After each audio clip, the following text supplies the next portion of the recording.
जय श्री राम दोस्तों, जय श्री बालाजी महाराज। आज की वीडियो में हम बात करेंगे कि किस तरीके से हम पहचान सकते हैं, क्या ऐसे लक्षण होते हैं जिनसे हम पहचान सकते हैं कि हमारे घर पर पितृदोष है। तो हम बात कर लेते हैं पहले तो कि क्या होता है कि किसी के घर पर पितृदोष है, लेकिन कोई समझता है कि वो भूत है, प्रेत है, तंत्र किया हुआ है या जो भी है नकारात्मक शक्ति से जुड़ा हुआ। तो वो क्या करते हैं, भक्तों के पास जाते, जो भगत दरबार लगाते, चौकी लगाते, उनके पास भटकते। तो वो भगत जो हैं वो फिर आपसे पैसे लेना शुरू करते, लेकिन आपकी समस्या का समाधान नहीं हो पाता। क्यों नहीं हो पाता? क्योंकि जो पितृ होते वो किसी भगत से नहीं मानते। पितरों को आपको खुद ही मनाना होता है। पितरों अगर आपके पितृ नाराज हैं तो उन्हें आपको खुद ही मनाना पड़ेगा। आप किसी भगत के पास जाकर आप सोचें कि भगत से हम मनवा लें अपने पितरों को, तो भगत आपके पितरों को नहीं मना पाएगा। और अगर वो मना भी बहुत ज़बरदस्ती भी करता है पितरों से, तो वो 1 दिन या 2 दिन के लिए, 1-2 घंटे के लिए या 1 घंटे के लिए वो मान भी जाते हैं, पर वो फिर से ही अपने उग्र रूप में आ जाते हैं, फिर से वो उसी रूप में आ जाते हैं। तो अब हम बात कर लेते हैं कि पितृदोष हमारे जीवन में इतना क्यों मतलब महत्वपूर्ण है। अगर पितृदोष लग जाए तो इसलिए ज़रूरी है पितृदोष, क्योंकि जो पितृ होते, पितरों को हमें मनाकर ही चलना चाहिए। क्योंकि अगर हम अपने इष्ट की सेवा कर रहे हैं, अगर हम कुल देवी देवता की सेवा कर रहे हैं, हम कैसे भी पूजा मंत्र जाप अनुष्ठान कर रहे हैं, तो उसकी कृपा हमें प्राप्त नहीं होगी बिना पितरों की कृपा के। जब हमारे पितरों की कृपा आएगी, जब हमारे पितृ खुश होंगे, तभी हमें अपने इष्ट की कृपा प्राप्त होगी, तभी हमें उनकी कृपा प्राप्त होगी, तभी हमें उनकी शक्ति प्राप्त होगी, तभी हमें सब कुछ प्राप्त हो सकेगा। तो हम कुछ लक्षणों की बात कर लेते हैं, जिनमें से पहला लक्षण है वो है कि जो घर के बुजुर्ग होंगे, जो घर के मुखिया होंगे, तो उन्हें बीमारियां लगने लग जाएंगी। पहले एक बीमारी आएगी, वो सही होगी तो दूसरी बीमारी आ जाएगी, दूसरी बीमारी ठीक होगी तो तीसरी बीमारी शुरू हो जाएगी। ऐसे बीमारियों का वो लगा रहता है आना जाना। अगर बीमारियां आना जाना लगे रहे तो समझ लेना कि आपके घर पर पितृदोष है। दूसरा लक्षण होता है कि खाने में बार बार बाल निकलना। आप खाना खा रहे हैं, उसमें बार बार बाल निकल रहा, तो आप समझ जाना कि आपके घर पर पितृदोष है, पितृ आपसे नाराज है, उनको मनाइए। तीसरा संकेत होता है कि शादी में रुकावटें आना।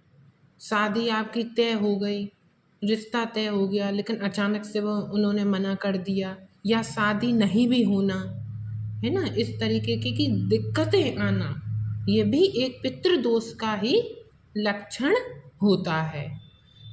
और चौथा जो लक्षण होता है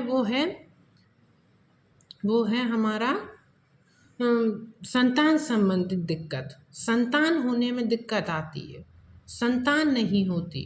अगर संतान होती भी है तो लड़की लड़की होती, मतलब लड़के नहीं होते कि जो वंश की बेल को आगे बढ़ा पाएँ। लड़की लड़की होती हैं लड़कियाँ, है ना, लड़के नहीं होते। क्यों? क्योंकि वो पितृदोष का कारण होता है। पांचवा जो संकेत होता है वो होता है कि कोई व्यक्ति अगर नया बिजनेस या नई नौकरी शुरू करने वाला है तो उसकी नौकरी नहीं लगेगी, उसकी नौकरी नहीं लगेगी, बिजनेस उसका बिल्कुल चलेगा ही नहीं। ये भी एक पितृदोष का लक्षण होता है। छठवां संकेत जो होता है वो होता है कि घर में पैसे नहीं टिकेंगे। आप देखेंगे कि जो भी ज़्यादा से ज़्यादा जो पैसे जा रहे हैं वो डॉक्टरों में जा रहे हैं, बीमारियों में आपके पैसे जा रहे हैं। डॉक्टर हैं, आप बीमार हो रहे हैं आप बार बार, तो आप डॉक्टर के पास जा रहे हैं, 1000 2000 5000 आपके डॉक्टर के पास में ही लग रहे हैं। तो ये भी एक पितृदोष का संकेत होता है, बहुत बड़ा ये संकेत होता है। और सातवीं चीज़ होती है कि जब भी अमावस्या आएगी या होली आएगी, दीपावली आएगी, कोई भी ऐसा बड़ा त्यौहार आएगा, चौदस आएगी, तो उस दिन आपके घर में लड़ाई झगड़े शुरू होने लग जाएंगे।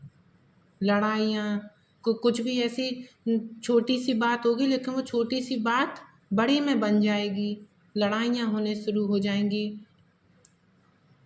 ये भी एक पितृदोष का लक्षण होता है। 8वां जो लास्ट है जो संकेत होता है वो ये होता है कि अमावस्या या चौदस के 1 या 2 दिन पहले सफ़ेद कपड़े में कोई बुजुर्ग आदमी आपको अपने घर के बाहर दिखाई देगा, जो रोगी होगा, मतलब रोग से ग्रसित होगा, या फिर उसके तन पे कपड़े नहीं होंगे, या वो रो रहा होगा, जैसे भी इस टाइप से वो बुजुर्ग आदमी आपको दिखाई देगा।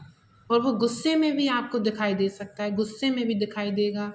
तो ये समझ जाना कि आपके घर पर पितृदोष है और पितरों को आप ही को मनाना है। और पितृ कौन होते हैं, पितरों को खुश कैसे करें, इसकी वीडियो मैंने इसी चैनल पर डाल रखी है, आप देख लीजिए। आज की वीडियो में बस इतना ही। अगर आपको मेरी ये जानकारी वीडियो अच्छी लगी हो तो लाइक और सब्सक्राइब करें, जिससे कि सबसे पहले आपके पास ज्ञानवर्धक वीडियो पहुंचती रहे। जय श्री राम, जय बालाजी महाराज।